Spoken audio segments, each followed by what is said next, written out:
ഇന്ത്യയുടെ ഓപ്പറേഷൻ സിന്ദൂർ സൈനിക നടപടിയിൽ കനത്ത നാശനഷ്ടമുണ്ടായതായി പാകിസ്ഥാൻ ആദ്യമായി സമ്മതിക്കുന്നു.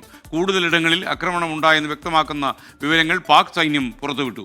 അതേസമയം പാക് ഭീകരബന്ധം തുറന്നുകാട്ടുന്നതിന് വിദേശ പര്യടനം നടത്തിയ ജോൺ മിട്ടാസ് ഉൾപ്പെടുന്ന പ്രതിനിധി സംഘം നാളെ വിദേശകാര്യമന്ത്രിയുമായി ചർച്ച നടത്തും.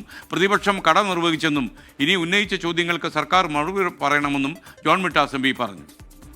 സർക്കാരിനോടുള്ള കടുത്ത ഭിന്നത മാറ്റിവെച്ചാണ് ഞങ്ങളെപ്പോലുള്ള എം പിമാർ സർക്കാരിൻ്റെ ദൗത്യത്തിൽ പങ്കുകൊണ്ടത്. അതുകൊണ്ട് സർക്കാർ ഞങ്ങളുടെ മോഡിൽ വെച്ച് അർപ്പിച്ച ആ ഒരു ഉത്തരവാദിത്വം ഞങ്ങൾ കൃത്യമായി നിർവഹിച്ച സ്ഥിതിക്ക് ഇനി സർക്കാരിൻ്റെ ആ ഉത്തരവാദിത്വം നിർവഹിക്കണം. അതുപോലെ ട്രംപിൻ്റെ റോൾ എന്തായിരുന്നു, അമേരിക്കയുടെ റോൾ എന്തായിരുന്നു, അതൊക്കെ ഇന്ത്യൻ പാർലമെൻറ്റിലാണ് സർക്കാർ വ്യക്തമാക്കേണ്ടത്. അതല്ലാതെ ഒരു തെരഞ്ഞെടുപ്പ് റാലിയിൽ പോയിട്ട് ഏകമാനമായിട്ടൊരു സംഭാഷണം നടത്തി കാര്യങ്ങൾ പറയുകയല്ല വേണ്ടത്.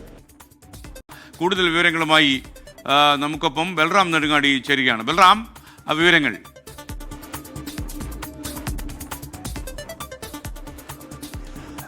എസ് കെ, നേരത്തെ ഈ ഓപ്പറേഷൻ സിന്ദൂറുമായി ബന്ധപ്പെട്ട് പാകിസ്ഥാന്റെ സൈനിക കേന്ദ്രങ്ങളിൽ ഇന്ത്യ ആക്രമണം നടത്തിയതായുള്ള റിപ്പോർട്ടുകൾ നേരത്തെ പുറത്തു വന്നിരുന്നതാണ്. കനത്ത ആഘാതം തന്നെ പാകിസ്ഥാനിലെ 9 സൈനിക കേന്ദ്രങ്ങളിൽ നടത്തിയിരുന്നു എന്ന റിപ്പോർട്ടുകൾ ആദ്യം പുറത്തുവരികയും പിന്നീട് 11 ഇടങ്ങളിൽ സൈനിക കേന്ദ്രങ്ങളിൽ വലിയ ആഘാതവും നാശനഷ്ടവും ഉണ്ടാക്കാൻ ഇന്ത്യയുടെ ആക്രമണത്തിന് കഴിഞ്ഞു എന്നുമുള്ള റിപ്പോർട്ടുകൾ പുറത്തു വന്നിരുന്നു. ഇതുമായി ബന്ധപ്പെട്ട പാകിസ്ഥാന്റെ തന്നെ സ്ഥിരീകരണം ആണ് ഇപ്പോൾ ഏറ്റവും ഒടുവിൽ പുറത്തു വരുന്നത്. പാക് സൈന്യത്തിന്റെ തന്നെ ഔദ്യോഗിക രേഖയിലാണ് ഇതുമായി ബന്ധപ്പെട്ടുള്ള സ്ഥിരീകരണം ഉള്ളത്. നേരത്തെ പുറത്തു വന്ന സ്ഥലങ്ങൾക്ക് അപ്പുറത്തേക്ക് 7 ഇടങ്ങളിൽ കൂടി ഇന്ത്യയുടെ ആക്രമണം പാകിസ്ഥാന്റെ സൈനിക കേന്ദ്രങ്ങളെ ബാധിച്ചിരിക്കുന്നു എന്നാണ് പാകിസ്ഥാന്റെ തന്നെ രേഖകൾ വ്യക്തമാക്കുന്നത്. അതിൽ പ്രധാനമായും പെഷവാർ, ജംഗ്, സിന്ധ് പ്രവിശ്യയിലെ ഹൈദരാബാദ്, പഞ്ചാബ് പ്രവിശ്യയിലെ ഗുജറാത്ത്, ബവൽ നഗർ, അറ്റോക്, ചോർ എന്നിവിടങ്ങളിൽ പാകിസ്ഥാന്റെ സൈനിക കേന്ദ്രങ്ങളിൽ ഇന്ത്യയുടെ ആക്രമണത്തിൽ വലിയ ആഘാതമുണ്ടായി എന്നാണ് വ്യക്തമാക്കുന്നത്. ഇന്ത്യയുടെ